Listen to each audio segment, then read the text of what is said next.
Hey everyone, welcome back to Psycho Perspective. If you're new here, today we're tackling a topic that's close to my heart: psychosis and healing beyond the psychiatry model. If you've ever felt like the psychiatry system just isn't enough, or you're ready to take your recovery into your own hands, this video is for you. I'll share part of my story, practical tips, and why viewing my recovery was as an epic adventure instead of a curse changed everything for me. Let's jump in. First off, let's get real about what the traditional psychiatry system is designed for. It's like the emergency brake on a runaway train. It's there to stabilize you when things are spiraling out of control. Think about it. Hospitals, psychiatrists, medication, they're pros at pulling you back from the edge. I've been there multiple times myself. And yeah, they're lifesavers when you're a danger to yourself or others, or when you need to tweak your medication in a safe environment. But here's the kicker. Only a handful of people in the system truly care about your long-term life outcomes. The rest, it's just a job to them.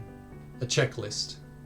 Once you're out the door, stabilized but still foggy, it's on you to build a life of unshakable mental health. I remember my last hospital stay.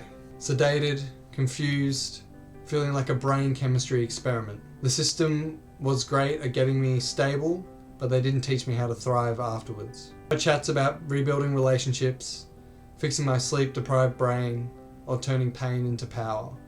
That's where healing outside the system comes in. Medication and psychiatrists are just one tool in the toolbox of mental health. Helpful, sure, but this system is not going to sort out your habits, life situation, or inner world. A big part of mental health. That's your quest. Let me paint a picture from my own life. After my 6th episode, triggered by stress from a breakup and business flop, I left the hospital thinking, okay, now what? The system offered me mental health diagnosis labels, medication, and weekly check-ins, where they'd ask the same repetitive questions with no solutions. But I knew mental health is more than that.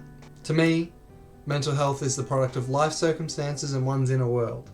Beliefs about oneself, the world, and others. That's the core. After my 6th episode, I had enough. I had nothing better to do but become stronger, wiser, more stable, and more self-aware to build unshakable mental health. I started viewing my recovery as an exciting adventure, not a curse. No more woe is me. Imagine, you're the hero in your own story, leveling up from foggy survivor to unbreakable warrior. Isn't that thrilling? No more victim mode. It's time to explore. So what's in the toolbox for healing outside the system? Let's quickly break down 6 key areas. First, a sleep schedule. Sounds boring, right? Wrong. It was my foundation to achieve optimal brain health and a grounded reality. I set boundaries, consistent bedtimes, no screen before sleep. Sleep is gold, especially post-psychosis when my brain's repairing my perception. Second, exercise. The miracle drug. I didn't just hit the gym. I did rock climbing, yoga, and partner acrobatics. Exercise that was fun and expressive. It regulated my dopamine, grounded my thoughts, expanded my social circle, and yeah, made me look good too. Pair it with meditation for a mindfulness kick. Third, journaling. Game changer. Quality questions lead to a quality life. Prompts like, what am I grateful for? Or what's my biggest trigger? Help me track patterns and empty the chaos of my monkey mind. Fourth, health therapies. Dive in. For me, network spinal analysis and acupuncture allow me to drop into my body and release the repressed emotions. Neurolinguistic programming rewired my limiting beliefs. I even got advanced blood work done to check adrenals and neurotransmitter levels. No stone unturned. And fifth, diet. Oh man, food is medicine. I cut caffeine, alcohol, anything disruptive to a bare minimum. A ketogenic diet shifted my energy levels, reducing brain and body inflammation. Studies back it too. Stanford research shows it can lead to psychosis remission in severe cases. Link to the study down below. My go-to, eggs or roast meat, avocado, and a rocket salad with olive oil and parmesan cheese. Simple, cheap, and effective. Sixth, environment. I need a calm, low stimulus, stress and drama-free environment to unwind. If I was living around triggering or toxic people, I couldn't relax. Moving to a quiet space close to nature and not too far from my A-team of health professionals was a key shift. As I began to implement changes in these areas, I felt change happening. I took small steps at first, then I built momentum. You can too. Now that we've talked about some of the tools of mental health, let's define what I call the wobbles. Because recovery isn't a straight line. It's a roller coaster with ups, downs, and loop-de-loops. You'll have moments where stress hits, or you sneak that coffee amps paranoia, and boom, warning signs creep in.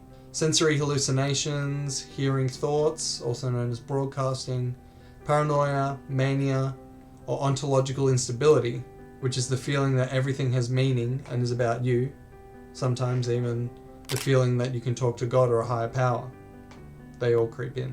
For me, these symptoms are like a red flag waving, hey, slow down. The key to not going down the rabbit hole into psychosis once you're experiencing the wobbles? Catch it early. You get a tiny window, maybe a day or two.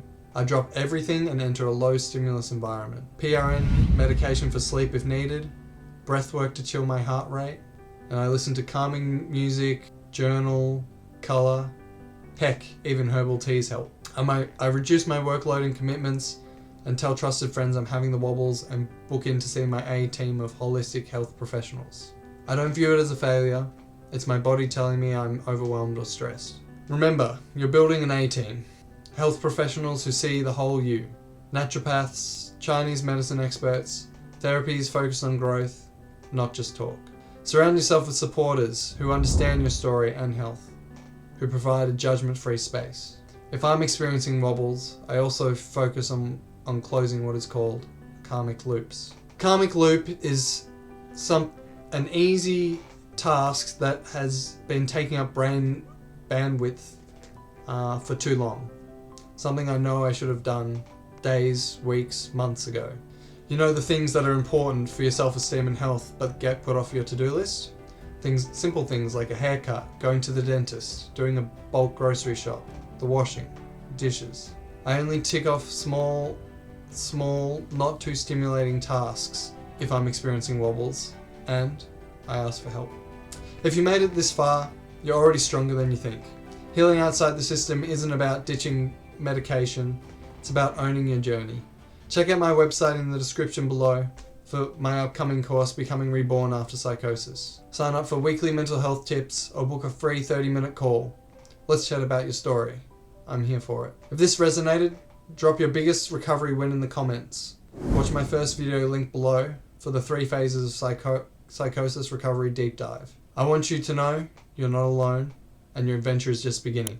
Remember, you're stronger than you know.